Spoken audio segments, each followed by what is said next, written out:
by'umwihariko Jay Polly yari umuvandimwe ukomeye. Hari icyo asobanuye muri industry kariyeri yanjye. Ntekereza ko nawe ari mu bantu bashizeho itafari rikomeye mu kuzamuka k'umuziki wanjye. Ndibuka twagiye dukorana ibitaramo muri Petit Stade sinzabyibagirwa. Mu gitondo kare kare nibyo byambyukije. Hari umuntu umwe mu nshuti ze za hafi wamamagaye ahita bimbwira. Nyuma yaho mbona izindi call nyinshi z'abafana bacu, call nyinshi amanimero ntazi nandi ngiye nzi. Numva nyine birambabaje cyane kubyakira byabanje kungora birumvikana. Ariko nta kundi Imana niyo ibibizi kandi nyine ibifite n'impamvu. Icyo tuzakora twebwe nk'abahanzi bagenzi be byiruza tuzusa ikivi. Ibyo bintu bya wedding tubyihorere. Uyu munsi wagaze ute? Wedding reka nyireke wagaze ute uyu munsi? Ndampagaze nya. Mpagaze bwuma ndi guha Imana icyubahiro. Ubu narategereje kugira ngo Uwiteka azanyereke inzira ndinde gusitara. Buriya bintu bisaba ubushishozi bro. Ubu uri single, uri umusore wibereye single witurije? Ndi single and searching. Kora subscribe, kora comment, kuri Iris TV.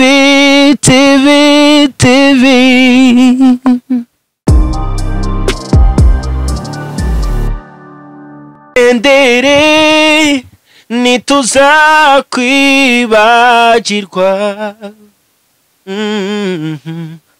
Watubibyemo imbuto y'urukundo. Warapaga neza Joshua, wavugaga neza, ariko Imana yagukunze kuturusha. Rest in paradise. Reka nangire ngusuze cyane nkwifurize umunsi mwiza ndetse nkwifurize ishya n'ihirwe mu byo ukora byose umunsi ku munsi. Ani kuri Iris TV nge ni Blaze nk'ibisanzwe iteka ryose. Anga rero reka nkubwire ko nyuma yuko tumaze iminsi itari mikeya n'ubundi twarabuze imvura, uyu munsi imvura yaguye n'umugisha ku Rwanda rero ndetse n'ahantu hose waguherereye ahanga mba mvuga diaspora ndetse mvuga abakunzi bacu muri rusange babandi bakomanta baduha ibitekerezo bitandukanye. Reka mwese nkomeze mbabwire ngo mukomeze mugubwe neza ndetse mugire umugisha mu byo mukora. Ndi kumwe n'umwe mu bastaff bakomeye mu Rwanda dore ko afite inganzo nk'uko izina rye ribivuga, yitwa Gisa cy'inganzo ndetse yambaye neza uyu munsi kweri. Gisa wiriwe neza? Mwiriwe. Ahubwo ntago bikiri ukubera Imana. Discipline none huriho bro. Discipline nayo buriya biba ari ukubera Imana nitanga discipline. Yego kandi iyo nkumvise mpita nkwibuka umuntu avuze ati kubera Imana. Amakuru y'iminsi Gisa? Ndashima Imana. Uyu munsi ujya guhitamo iyo style, hari ukuntu wiyambariye ibintu rwose byiza cyane. Wabihisemo gute? Ntago ari ukuvuga ngo nabihisemo, ahubwo ahari wenda iyo umuntu agenda ahindura icyiciro cy'ubuzima cyangwa wenda no mu buryo bwo gukura n'imyambarire igenda ihinduka, ariko bitavuze yuko mba nkuyeho ko hari n'indi myambarire igendanye nuko turi abantu bakunze kuba turi ku rubyiniro imbere y'abantu benshi n'ahandi. Ariko iyi ni design yanjye nkunda no mu buzima bwanjye busanzwe. Ngo nimba ari uko ndi kugenda mva mu badoresa njya mu bantu b'abajene nono byimbitse bari kugenda bagana iyo igambere simbizi. Biranashoboka. Gisa uyu munsi wambaye gutya rero ushobora no kwinjira n'ahantu muri hotel nka twibereye muri Zebra Hotel, umuntu akavuga ati uyu mupatro se. Gisa ubundi usibye muzika n'ukuntu wambaye rwose ntago ari muzika wenyine ukora, ubundi Gisa ni iki kintu usibye muzika ukora? Kuko ndabona n'ibirombe wiyambariye ari sanziza y'umukara. Nubwo mba numva ko abantu banabibona, ariko icyo nkora cyane ni ukugira urukundo, kubana n'abantu bose mu mahoro. Umuziki uradutunze, ni business nini kandi tumazemo igihe. Urumva sibye ko bigenda bivaho ibindi hagashamikiraho n'ibindi, sindi ibyo wenda nkora ntabwo igihe kiragira cyo kugira ngo mbitangaze kuko icyo gihe umuntu wagiye muri system ya advertisement. So ibyo ni ibintu bya business ukwabyo ariko biba bihari. bihari bike bikeya umuntu ashoboye bishobora gutunga umuntu kabisa akabifatanya n'abandi bikaba byatunga ngewe bigatunga n'abandi. iyo uvuze abandi ushaka kuvuga iki Gisa? Rubanda rwose muri rusange, nka sheri, ababebe, ufite famiye n'abandi, abakene, abafite ibibazo. Urumva icyo nshoboye, nshobora wenda Imana ishobora kuma umusaruro, nkaba nabona nk'umwana w'imfubyi nawe ushobora kuba hari icyo yafashwa, nawe nkaba namubera umugisha. Ni muri urwo rwego. Gisa, bimwe mu bintu nge nahita nibaza aka kanya, muri iki gitondo twagize inkuru y'incamugongo y'umuhanzi mugenzi wawe Jay Polly yitabye Imana bitunguranye. Abantu bose bafite igihombo, navuga ko ndetse n'igihombo mu muziki nyarwanda. Ibi bintu wabimenye nawe? Nabimenye, ni inkuru yari ibabaje, n'ubu ngubu turacyari mu gahinda, kandi agahinda gakomeye. By'umwihariko Jay Polly yari umuvandimwe ukomeye. Hari icyo asobanuye muri industry kariyeri yanjye, cause ndibuka dukorana ikosora, njyewe nari umuhanzi usa nkaho aribwo nkiza, ariko we yari umuhanzi usa nkaho ari mukuru. Urumva kungirira icyizere, akaza akanshaka icyo gihe nkiri na muto, akambwira ati ngewe tugomba gukorana iyi ndirimbo, akanibaha agaciro, akanabimembera. Ntekereza ko nawe ari mu bantu bashizeho itafari rikomeye mu kuzamuka k'umuziki wanjye. Ndibuka twagiye dukorana ibitaramo muri Petit Stade, sinzabyibagirwa. Twagiye tuzenguruka n'intara nyinshi, tuza no kubana muri Gereza igihe kingana n'amezi 5, tubana ubuzima ku bundi. Yari umwana w'umunyabwenge, ntago Jay buriya mu buzima bwe yakundaga kuvuga ibintu byinshi.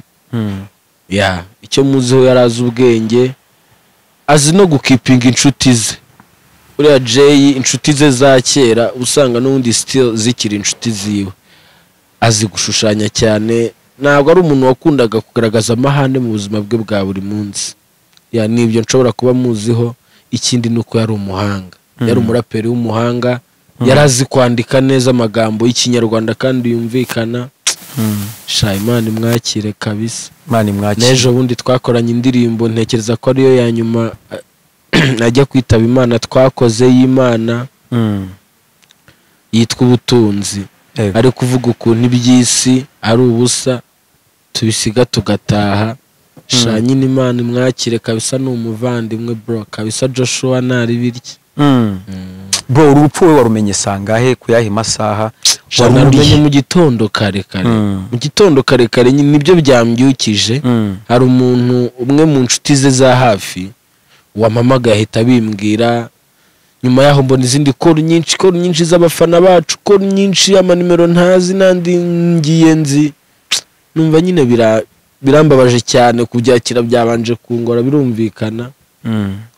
Ariko nta kundi Imana niyo ibibizi, kandi nyine ibifite n'impamvu. Icyo tuzakora twebwe nk'abahanzi bagenzi be, byibuza tuzusa ikivi.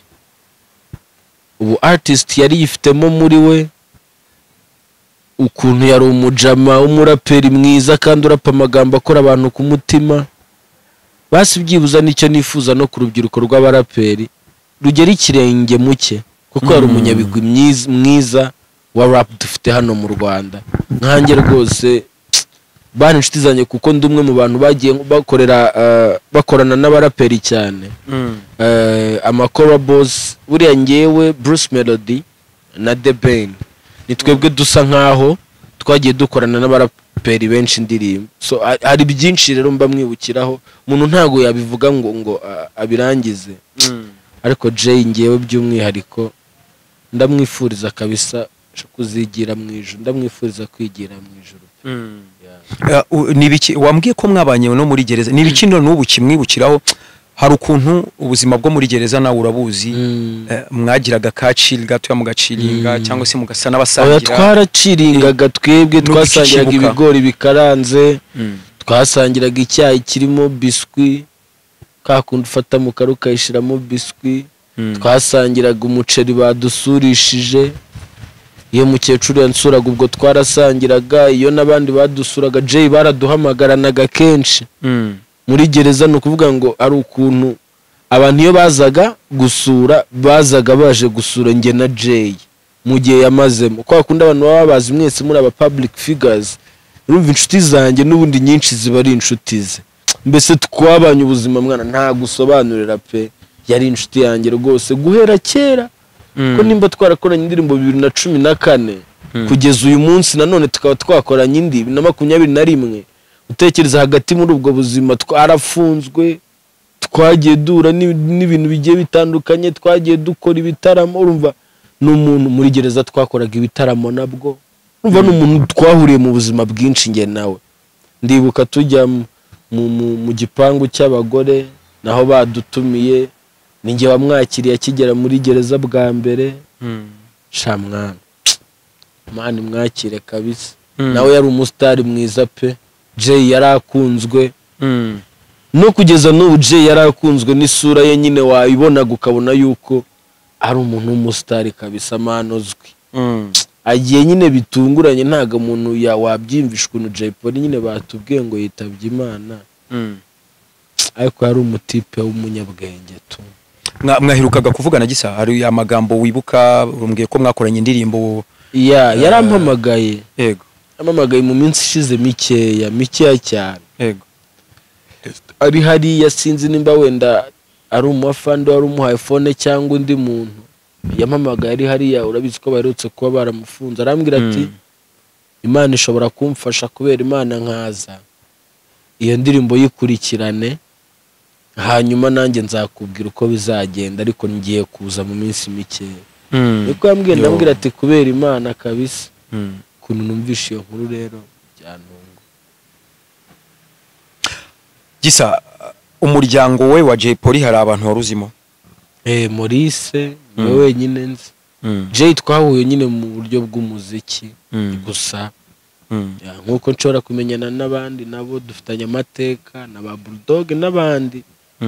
Nawe rero numwe mu bantu dufitanye amateka kandi akomeye. Umva twakoranye indirimbo, iyo ndirimbo inamuhesha igikombe cya Primus Guma.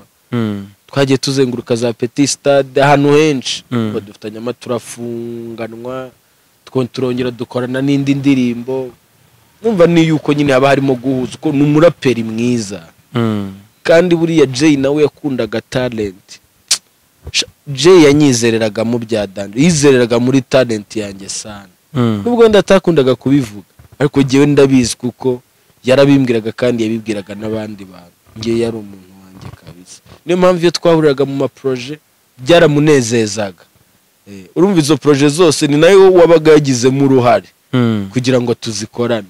Urumva rero n'umuntu wari ufite ukuntu izerera muri n'umunyabwenge muri make. Gisa, noneho wambwiye kuziba Maurice ari benshi, ngira ngo twari twaganire kare na madamu we babanaga. Gisa nk'umuhanzi hari uburyo bikoramo, bikore nk'umuhanzi, ukore mu nganzo nyine nk'uko izina ryawe ribivuga, ubahumurize, yiraba ari freestyle, abantu bumve Gisa cy'inganzo. Wa muhanzi bikundira uburyo iminsi n'imitindi, amatajara gatabwa, atandukanya ababanye neza, abakundanye, udusigiye nde kugiye twari tugukumbuye, udusigiye irungu Joshua we,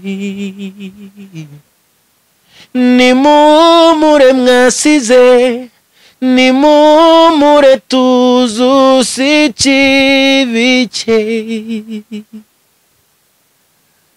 uko yabasusurutsaga natwe tuzabikora turenzeho, niduteze na rimwe kumwibagirwa ikibice tuzacyusa. wow Gisa ko karimbo ni kuyimbya akakanya yeah.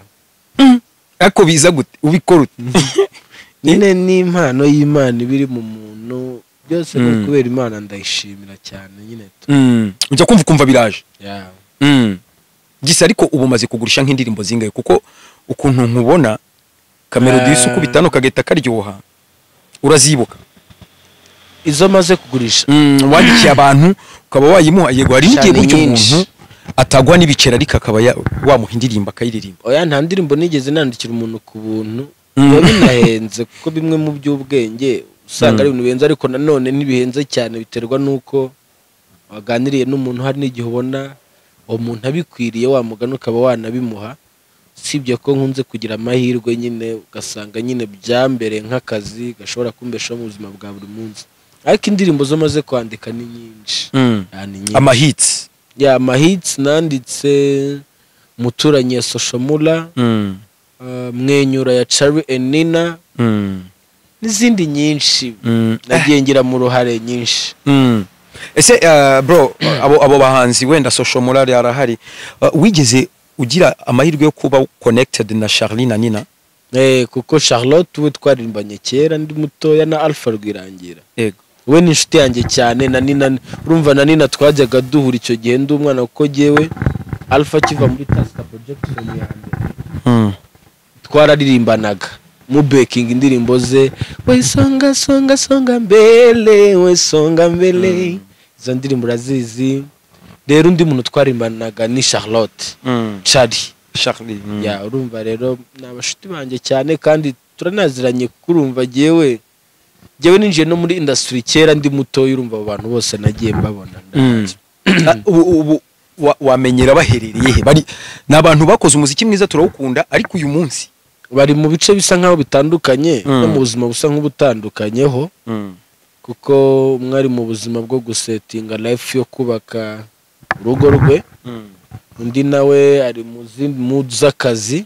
ariko byose ndabifatanya no kuba bafite indi mishinga ku ruhande kuko burya ntago wamenya ikibyihishe inyuma ikihari cy'ingenzi nuko bameze neza kandi nicyo umuntu ashimira Imana uwo ari we wese Gisa uheruka kubavugisha ryari kugira ngo kakanya ube watumenyesha kuko burya abastar mugira connection iri hafi mu bamuziranye cyane n'abanzi tubona bazagaruka cyangwa ubuzima bwa buri munsi bazagaruka already baranahari ahubwo nuko usanga nyine sometime umuntu rega ubuzima butwerekeza aho bushaka nubwo duharanira gukora ibyo twumva biri ngombwa twebwe nk'abantu ariko ubuzima butwerekeza aho bushaka hari nk'igihe wasanga condition life barimo uyu munsi sitabemerera kuba bakora music ariko byibuza nyuma bazagaruka bakongera bakayikora nk'ibisanzwe hari ikizere tubabonye byari byiza cyane ahubwo Gisa ngewe wenda nanakwigira kuri projects zawe urumwe mu bantu navuga ko bafite umuziki uryoshye niyo aho wawukorera hose ngira ngo abantu bamaze kubyumva mu kanya muri freestyle ubu muziki bigeze he bro projects zawe nshyashya bihagaze gute wenda mu minsi ishize abantu babonye indirimbo nakoze yitwa Forever nayikoranye na group yitwa The Unity iri muri Amerika ni byiza kuba umuntu ashobora no kureba impano ese nihe ziri ukaba washiraho itafari ryawe byibuza wamugana umuntu akazanapfa hari bigwi yasize iyo ni ya mbere hari n'indi yitwa ubutunzi twifatanyije na Jay Polly nabwo turi kuzamura abandi bana bitwa Comfort People Ministry mfite n'amashusho izo n'indirimbo kandi zifatika ziri hanze Imana muri uko ridashira brother mfite project zarangiye ndi gukora album yanjye ndimo ndategura n'amashusho yazo hari abashinzwe gukora video nubwo biba bitoroshye nyine umuntu ashakisha ubushobozi umuntu abagikeneye n'amaboko y'abantu badukunda abatwumva ni muri urwo rwego ariko ndi gutegura album yanjye kwishira hanze ni byiza cyane ubwo abantu ndizera ko baba bamenye ko ibyo bintu kabisa bihari n'ubushize twabiganiriyeho n'abantu barabizi ahubwo nuko nyine urabizi ruriya rugendo rwo gukora album bisaba kujya muri studio bisaba gutuza bisaba nyine gutegura ibintu byo mufungo uwo nanze kwirirwa mbivuga nyine ndi kubica ku ruhande byose ubundi bikubiye muri ibyo ngibyo so kandi urabizi nibihe ukuntu biba bimeze nubwo abantu babona turi abasitari ariko natwe turi abantu kugira ngo ugere icyo ugeraho biba byagusabye nyine izindi mbaraga. Gisa rero by'amahirwe nabonye ibitaramo byakomorewe bimwe mu bintu navuga byiza nuko uyu munsi Gisa ashobora kuorganiza concert abantu bakipimisha covid bakaba bayakwatinga cyangwa bakaza. Ubu kugeza aka kanya wabyakiriye ute dore ko byagaragaye mu ijoro ryakeye nabyo ni ibintu nakiriye neza cyane by'umwihariko nkanjye ukora umuziki uri full live numva nanezerewe cyane nubwo wenda bije turi no mu gahinda k'umuvandimwe ariko numugisha wenda tugiye kongera tubona umugati da ari iminsi byari byarabaye ibibazo nubwo Imana ifite ukuntu twebwe iba yarashizeho cya kigega cy'insindagira bigega umuntu atajya buramo ariko nyine byibuza tugiye kongera turasirwe n'urumuri. Ubu iyo ubonye nk'ikintu nka kira rero bakomoye Gisa ubona cyangwa wese utekereza kuzakora ryari? Oya ni vuba rwose ni vuba ni nko kuzimya buji bafunguye uranzi nanjye ndi rutica umugambi ndi rutindukana inkubito ku rugamba kinyarwanda winjabuka rwose ndo wibwana cyane.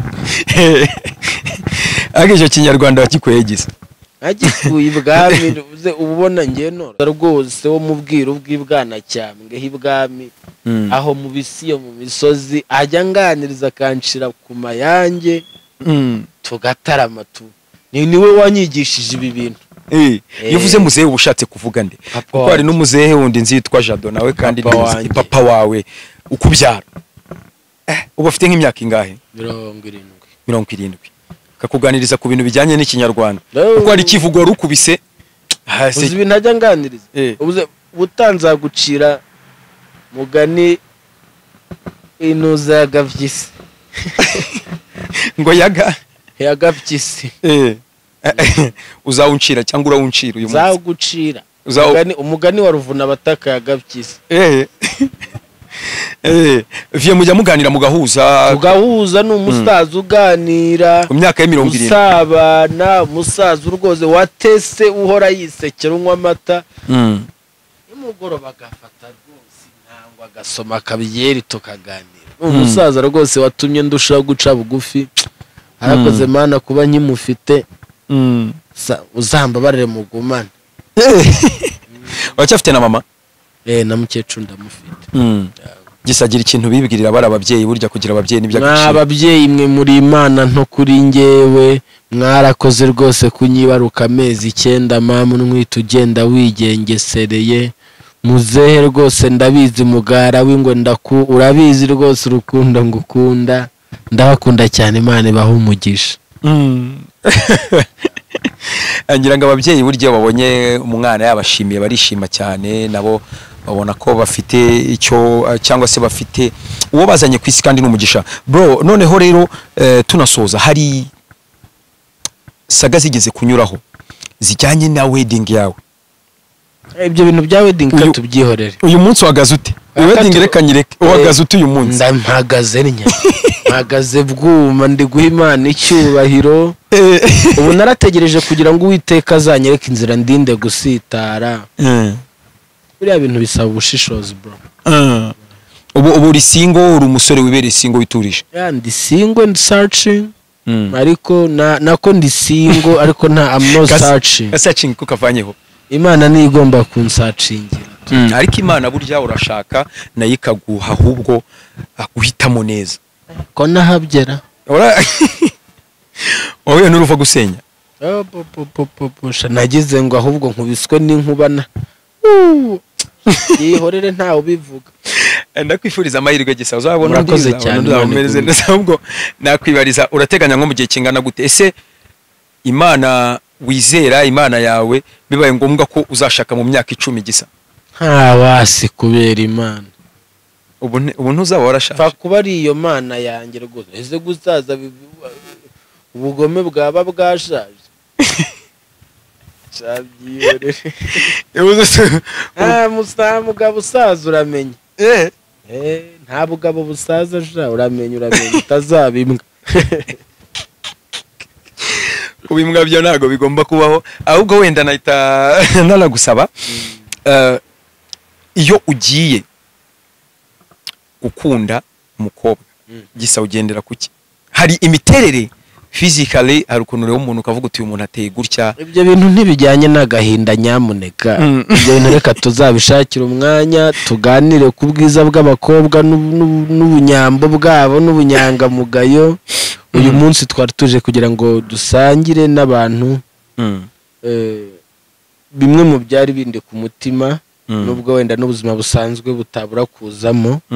Tuba tunagukumbuye by the way, hari nari mbakumbuye. Ariko abakobwa tuzaganira kubera ko uyu munsi ntari muri mood yabo, byangora guhita mvuga ngo bimeze gutya kubavugaho cyane. Reka twihere Imana icyubahiro basi tujye no gutabara umuvandimwe. Kukirira buriyo ubwo urumva nabura. Byihorera. Reka ngushimire bro, kandi ukomeze ugire ibihe byiza, umuziki mwinshi. Ibihe byose byiza kubera umuvandimwe wacu, ariko nanone ni byiza kuko byibuza twebwe tugihari, hari icyo dushobora kuvuga, hari ikivi dushobora kuza. Yego Gisa urakoze cyane.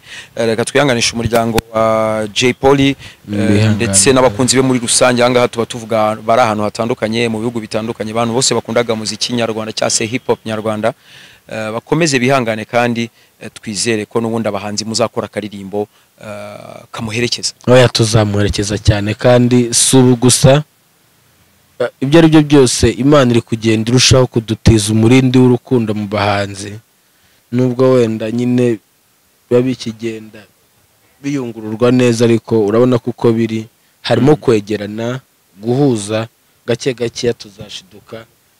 Isi y'ubuhanzi yarabaye paradise, uko izamuka ari nako urukundo rwiyongera, bizaba byiza cyane kubera Imana. Reka ngushimire cyane abakunzi bacu rero ba Iris TV. Reka mbabwire ko kandi mushobora gusura website yacu yariyo iris.rw cyangwa se iris.rw nawa angawe tureba makuru mashyashya kandi byihuse cyane, ndetse bikanarushaho kudufasha natwe mu kazi ka buri munsi. Reka nshimire Gisa cy'inganzo. Kora subscribe, kora comment kuri Iris TV.